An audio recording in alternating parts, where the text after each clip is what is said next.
Hello guys, welcome to my new vlog. तो आज मैं जा रही हूँ आरएसएस के 8 हिंदू सम्मेलन में।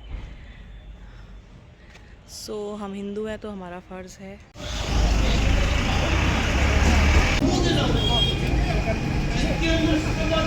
चल रही है।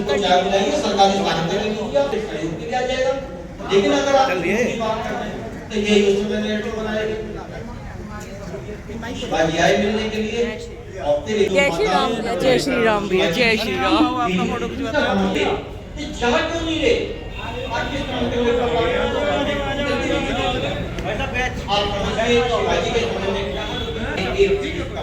पांच लाख की सेना भी 2 या 3 लोग जिंदा बच कर गए, लेकिन हिंदू समाज जब एक काल करवट बदलता है, एक बात तय करता है। राम राम भैया। देखिए 2000 से नियम बनाने के लिए एक प्रस्ताव संसद के अंदर आया, याद है पता है, एक उस समय की सरकार एक प्रस्ताव लेकर आई क्या कि भाई कहीं भी अगर दंगा होगा तो जो अल्पसंख्यक मुसलमान है इनको दोषी नहीं माना जाएगा। 1925 में संघ का प्रारंभ हुआ और उस समय के नेताओं का हाल ये था कि हमारे वो कहते थे भाई मैं गलती से हिंदू हो गया क्योंकि मैं हिंदू का घर में पैदा हुआ, कहता मैं हिंदू नहीं, ना संस्कृति से ना दिमाग से ना पढ़ाई लिखाई से। बहुत सारे लोग कहते थे गधा कह लो लेकिन मुझे हिंदू मत कहो कहा जाता था। और जो बड़ा होकर हेडगेवार बन गया, वो हेडगेवार जिसने वास्तव में इस भारत को एक नई डगर दी, नया पथ दिया और वास्तव में भारतीय संस्कृति का उदय हुआ। वो हमें वीर केशव मिले आप जब से, नई साधना की डगर मिल गई है। हमें वीर केशव मिले आप जब, चलो सुपंथ पर बढ़े चलो, भला हो जिसमें देश का वो काम सब किए चलो।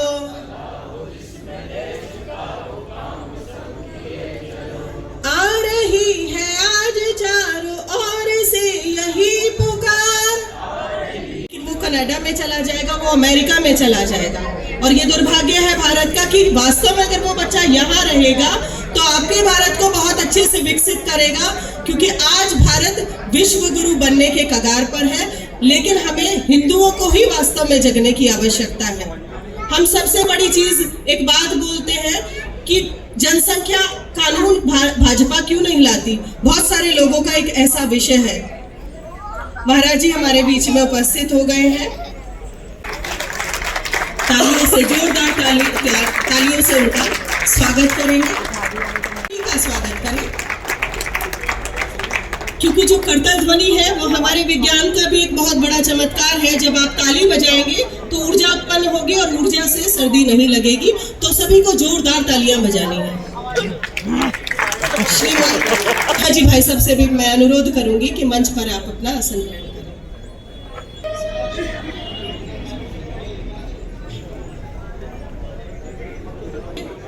निवेदन करूंगी कि वो दीप प्रज्वलित करें।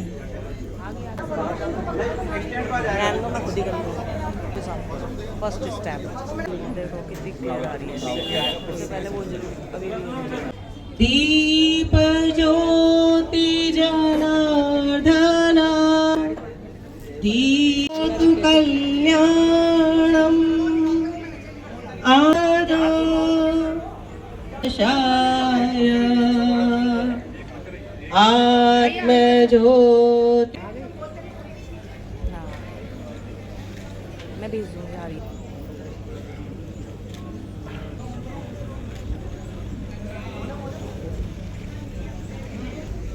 गणेशदं बोधरसोहे भुजाचार्य दंत चंद्रमांगराज ब्रह्मा विष्णु महेश तारदय गुणपत गावे।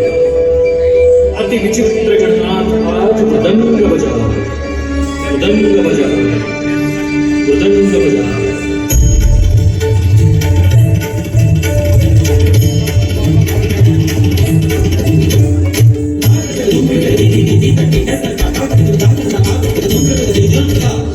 दूसरा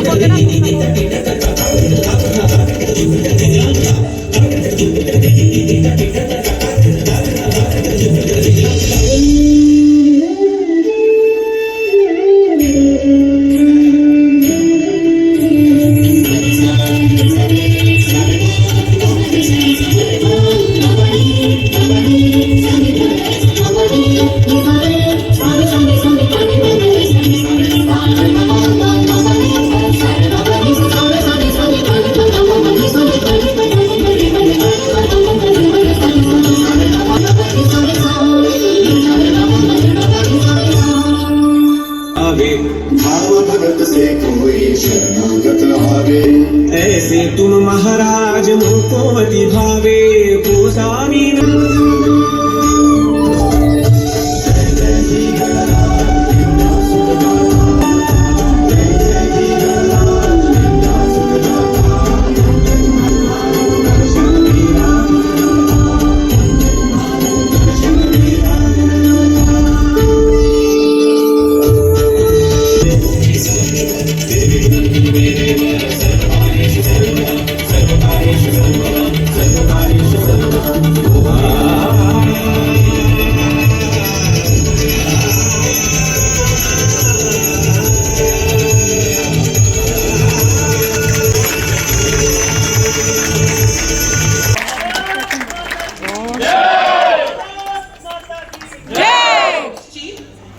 डॉक्टर तुषार सैनी जी से मैं निवेदन करूंगी कि आप महाराज जी को का स्वागत करें।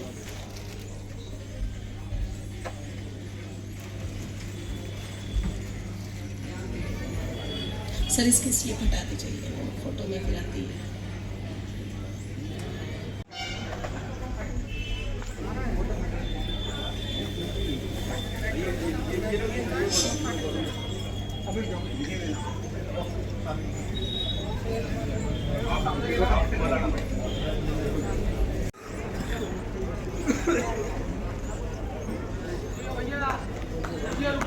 बहुत बहुत धन्यवाद आप सभी भाइयों का।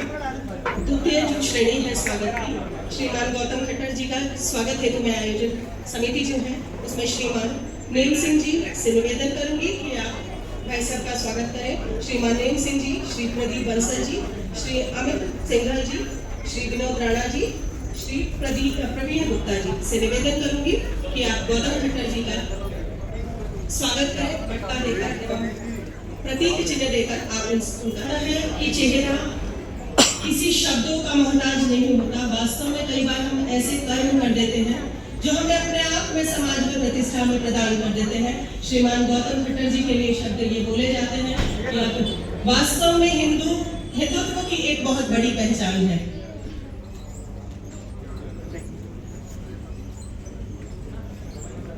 परिचय स्वागत की श्रृंखला में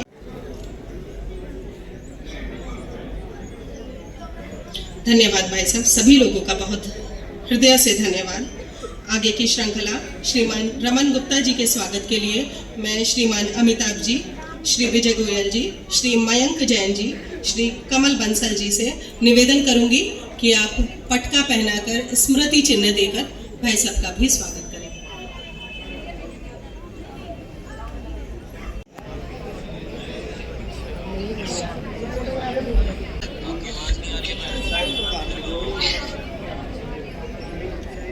जिस कार्यक्रम हेतु हम यहाँ एकत्र हुए हैं उस कार्यक्रम का एक उद्देश्य है, और वो उद्देश्य क्या है कि वास्तव में भारत विश्व गुरु बने। और विश्व अनिल जैन जी, सचिन रस्तोगी जी,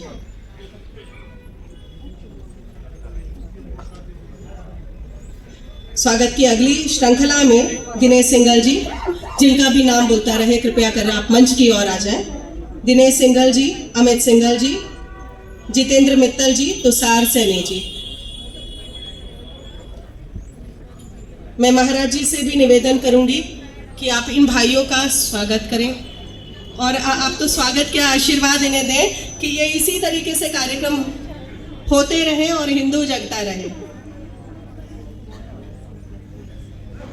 आगे के जो नाम हैं दिनेश सिंघल जी, अमित सिंघल जी, प्रवीण कुमार जी, जितेंद्र मित्तल जी, तुषार सैनी जी से आग्रह करूंगी कि मंच की ओर आप आ जाएं और मैं महाराज जी से, यशवीर जी से एक बार निवेदन करूंगी कि आप उनका स्वागत करें।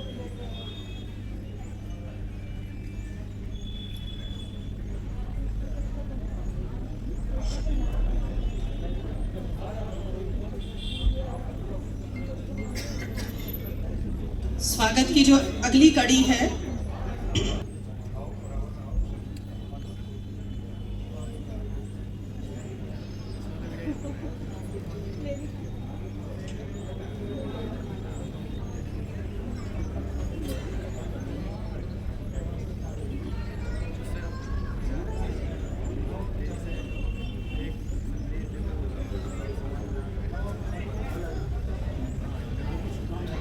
Shri name Singh ji, Shri UG single जी, प्रशांत गोस्वामी जी, श्री प्रवीण गुप्ता जी, विनोद राणा जी, डॉक्टर तनुराज सिरोही जी से मेरा करबद्ध निवेदन है कि आप भी सभी हमारी समिति का स्वागत करें। श्रीमान विभाग प्रचारक जी से भी मेरा करबद्ध निवेदन है कि आप इन भाइयों का सभी का स्वागत करें। श्रीमान प्रवीण गुप्ता जी, विनोद राणा जी, सत्यपाल दत्त जी, प्रदीप शर्मा जी, मुकेश शर्मा जी, अंकित बंसल जी, मुकेश गुप्ता जी, अंकित बंसल जी, राहुल गोयल जी, राजीव सिंघल जी, नीरज गुप्ता जी, निखिल जी, अमित त्यागी जी, संजय त्यागी जी, गोपाल शर्मा जी, मोहित जी और नीरज जी। आज जो विभूतियां हमारे बीच में उपस्थित हैं, स्वामी जी का जो परिचय है, आप उत्तर प्रदेश के मुजफ्फरनगर के बघरा के एक आश्रम में आपका निवास है।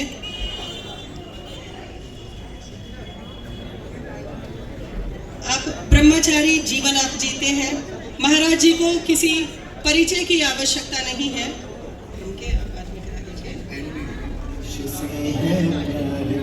हर पल ये कहना चाहिए,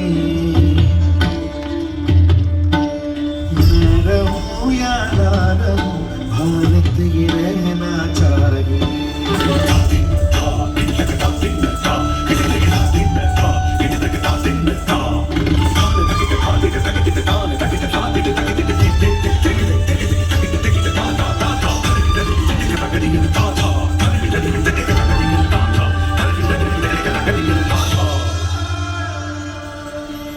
मेरी नस नस तार कर दो और बना दो एक सितारा, राग भारत मुझ पे छेड़ो, झंझनाओ बार बार। देश से ये प्रेम आंखों से झलकना चाहिए, मैं रहूं या ना रहूं, भारत ये रहना चाहिए।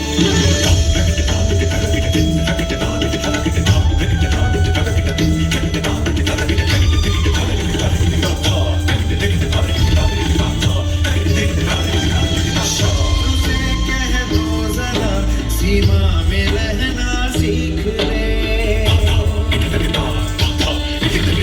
ये मेरा भारत अमर है, सत्य कहना सीख ले।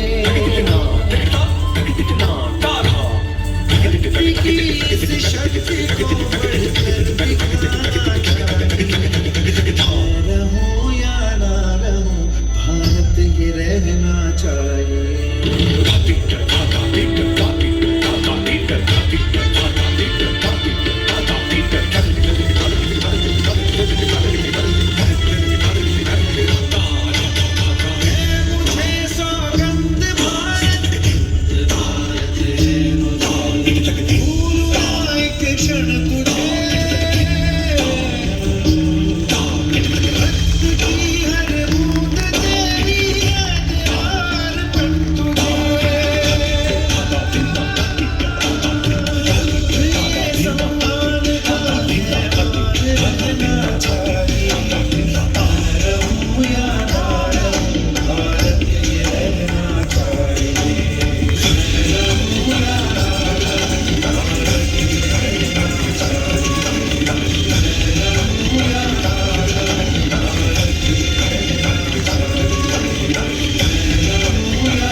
मैं रहूं या ना रहूं, भारत ये रहना चाहिए।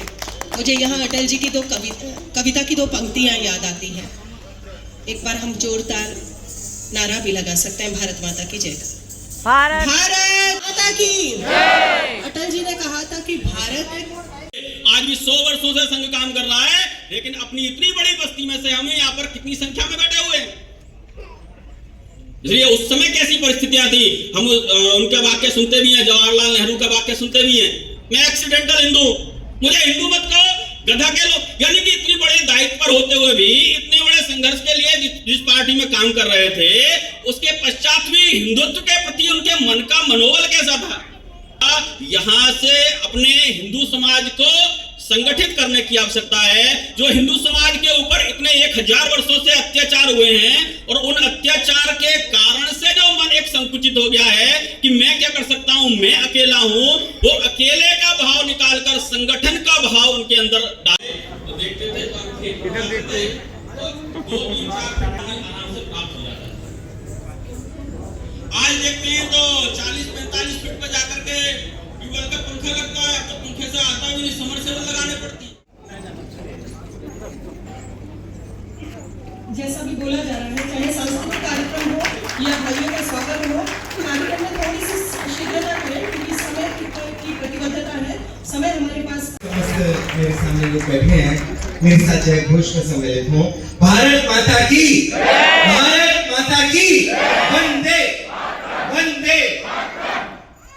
कि काई के हर हरे दाग को धो रहा है, काई के हर हरे दाग को धो रहा है, देश मेरा फिर से भगवा हो रहा है, देश मेरा फिर से भगवा हो रहा है, देश मेरा फिर से भगवा। और मैं मन की देता हूं, सुनिएगा, 2 साल जमीनों को खोदना, अगर आप अपनी नस्लों को खोदोगे तो वहां भी हमारे पुरखे प्राप्त होंगे, इस बात का दावा करता हूं।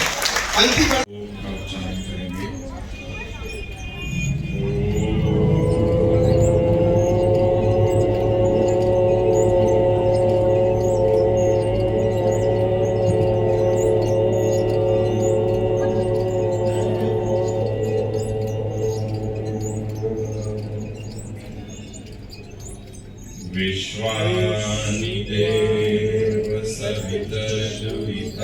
जो भी सही कार्य करता है, जो भी सत्य का प्रचार करता है, जो भी धर्म का प्रचार करता है, उसके संबंध में बहुत सी भ्रांतियां इस समाज में प्रचारित की जाती है।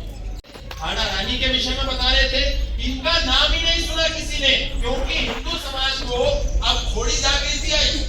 पहले तो विवाह होता था और नया जोड़ा सबसे पहले ताजमहल के पास पहुंच करके, जो ताजमहल के बाहर जो एक बेंच लगी है, वहां पति पत्नी बैठ करके फोटो खिंचाते थे कि बैकग्राउंड में ताजमहल आना चाहिए। और जो पत्नी बैठती थी उसको लगता था कि ये जो बगल में मेरा पति बैठा है, ये ऐसा ही ताजमहल एक दिन मेरे लिए बनाएगा।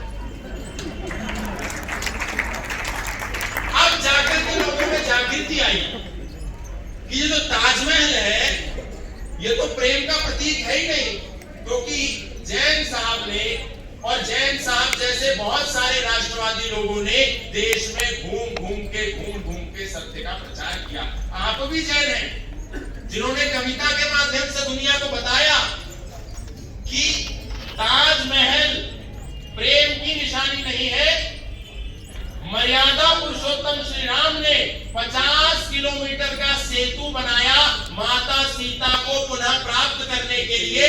आज भी दुनिया में 50 किलोमीटर का सेतु नहीं है। जो सबसे लंबा सेतु है वो 45 किलोमीटर का है। तो ये जो सच था, ये सौरभ जैन साहब ने बताया। और ताजमहल को पुनः प्राप्त करने की लड़ाई भी एक जैन ने भारत में लड़ी, और वो अभी भी लड़ रहे हैं। उनका नाम है विष्णु शंकर जैन। हमारा ये आरएसएस संसार का सबसे बड़ा संगठन है, जो देश और विदेश में कार्य कर रहा है। हिंदू अपने खाद्य पदार्थ की दुकान चलाते हैं, उस पर भगवान वाराह का चित्र लगाइए। भगवान वाराह का चित्र जहां पर होगा वहां पर शुद्ध होगा, वहां पर थूक मूत्र जिहादी गैंग की दुकान नहीं होगी, क्योंकि भगवान वाराह के चित्र को हिंदू तो लगा सकता है, लेकिन ये जिहादी, ये मजहबी, ये पाकिस्तानी विचारधारा वाले ये भगवान वाराह के चित्र को नहीं लगा सकते। जब हमने ये आवाज उठाई तो चैनल वाले आ गए, हमें चैनल पर भी ले गए और उन्होंने कहा कि महाराज जी ये तो एक ब्रह्मास्त्र ले आए आप, इस ब्रह्मास्त्र के आर, इस ब्रह्मास्त्र की जो काट है उन्हें सुप्रीम कोर्ट के पास और उन्हें मीडिया के। इस हिंदू सम्मेलन में मेरठ की धरती पर संकल्प करता हूँ, जाति के नाम पर मैं किसी भी हिंदू से घृणा नहीं करूंगा। क्यों? क्योंकि हिंदू हिंदू भाई भाई। तो जोर करके बोलना है, हिंदू, हाथ उठाए उठाए बोलना है, हिंदू हिंदू हिंदू हिंदू। ये जिहादी कौम कहां से आई? हिंदू हिंदू। ये जिहादी कौम, ये जिहादी कौम। इन शब्दों के साथ मैं अपनी वाणी को विश्राम दूंगा, लेकिन विश्राम दूंगा मैं एक कवि के शब्द में।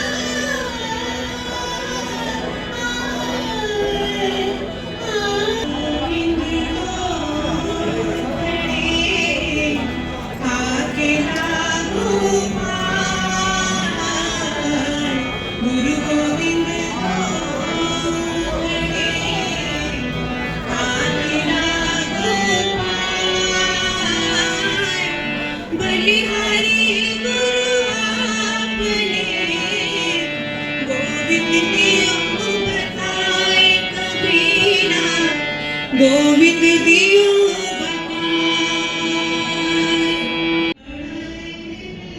वीडियो लगी है तो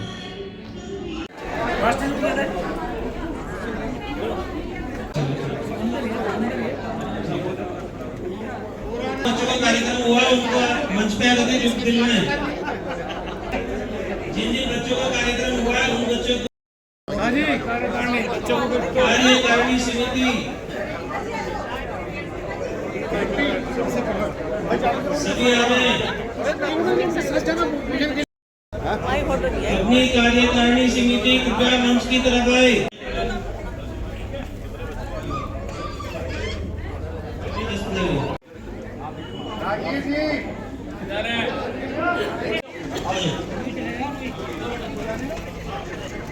फोटो सेशन हो रहा है, सभी बच्चों के फोटो होंगे, ऐसे कोई नहीं जाएगा बिना फोटो बिना गिफ्ट के। सभी बच्चों को बुलाया जाए। के सामने इधर देखते रहो बेटा।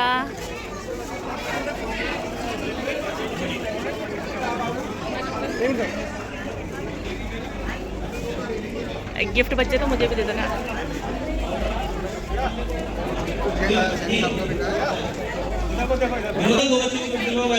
बच्चा तो नहीं है जी, आप दीजिए ना। भाई साहब को दो, पहले भाई साहब को, भाई साहब दीजिए। अरे होगी बेटा, बेटा इधर देख के सामने। जिन बच्चे नाम लेके जाएं। बच्चे बच्चे फोटो आ गया।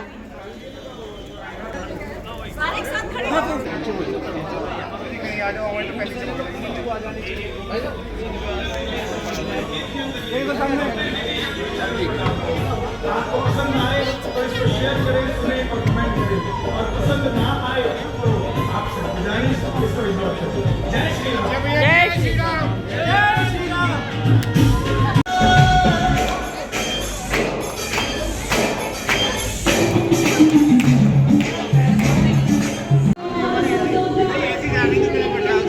एक्चुअली मैं बच्चों की वजह से